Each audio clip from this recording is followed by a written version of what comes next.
नवरात्रि आने वाली है, लेकिन क्या तुम्हें पता है कि नवरात्रि की शुरुआत आखिर कैसे हुई थी?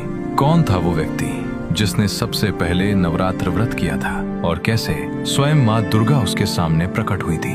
आज मैं तुम्हें वही रहस्यमयी कथा सुनाने जा रहा हूँ। एक समय की बात है, देवताओं के गुरु बृहस्पति परमपिता ब्रह्मा जी से बोले, हे प्रभु, मैं आपसे नवरात्र व्रत का महात्म जानना चाहता हूँ। देवी दुर्गा के नवरात्र जिन 9 देवियों को समर्पित है, वो परम शक्ति कौन सी है? ये सुनकर ब्रह्मा जी मुस्कुराए, हे बृहस्पति, समस्त विश्व की जननी माँ दुर्गा है और आज मैं तुम्हें उस कथा के बारे में बताता हूँ जिससे नवरात्र व्रत की महिमा संसार में प्रकट हुई। बहुत समय पहले पठत नाम के एक सुंदर नगर में एक अनाथ ब्राह्मण रहता था। वो माँ दुर्गा का बहुत बड़ा भक्त था। देवी की कृपा से उसके घर सुमति नाम की एक अत्यंत सुंदर कन्या ने जन्म लिया। ब्राह्मण प्रतिदिन माँ दुर्गा की पूजा और हवन किया करता था और सुमति भी बचपन से नियम से पूजा में बैठती थी। लेकिन एक दिन कुछ ऐसा हुआ जिसने सुमति का पूरा जीवन बदल दिया। उस दिन सुमति अपनी सखियों के साथ खेलने लगी और वो पूजा में नहीं पहुंची। पिता ने उसे कई बार बुलाया, लेकिन सुमति फिर भी नहीं आई। ये देखकर ब्राह्मण को बहुत क्रोध आ गया। सुमति, जिस पूजा को मैंने बचपन से तुम्हें सिखाया है, आज तुमने उसी भगवती के पूजन से मुंह मोड़ लिया।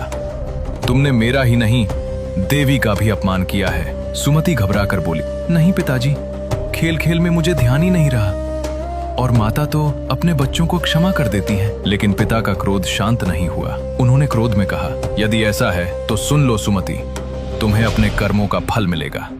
मैं तुम्हारा विवाह एक कुष्ठ रोगी से करवा दूंगा। ये सुनकर सुमति को बहुत दुख हुआ, लेकिन उसने शांत स्वर में कहा, पिताजी, मैं आपकी पुत्री हूँ। मैं हर प्रकार से आपके अधीन हूँ। जैसी आपकी इच्छा हो वैसा ही कीजिए, क्योंकि होगा वही जो माँ जगदम्बा ने मेरे भाग्य में लिखा है। पुत्री के ये शब्द सुनकर ब्राह्मण और क्रोधित हो गया और उसने सच में अपनी पुत्री का विवाह एक कुष्ठ रोगी से करवा दिया। सुमति अपने पति के साथ दुखी मन से घर छोड़कर चल पड़ी, लेकिन उसे क्या पता था कि उसी क्षण उसकी भक्ति और उसके पिछले जन्म के पुण्य एक ऐसा चमत्कार करने वाले थे जिससे पूरी दुनिया में नवरात्र व्रत की महिमा फैलने वाली थी। रास्ते में अचानक कुछ ऐसा हुआ जिसे देखकर सुमति भी स्तब्ध रह गई। उसके सामने स्वयं सिंह पर सवार अष्टभुजा माँ दुर्गा प्रकट हो गईं और जो उन्होंने सुमति से कहा, उसने न सिर्फ उसके पति का भाग्य बदल दिया, बल्कि वहीं से नवरात्र व्रत की असली शुरुआत हुई। लेकिन माँ दुर्गा ने सुमति को उसके पिछले जन्म का ऐसा रहस्य बताया जिसे सुनकर देवता भी आश्चर्य में पड़ गए। आखिर वो रहस्य क्या था और कैसे एक अनजाने व्रत ने सुमति का भाग्य बदल दिया? ये जानने के लिए पार्ट 2 जरूर देखना।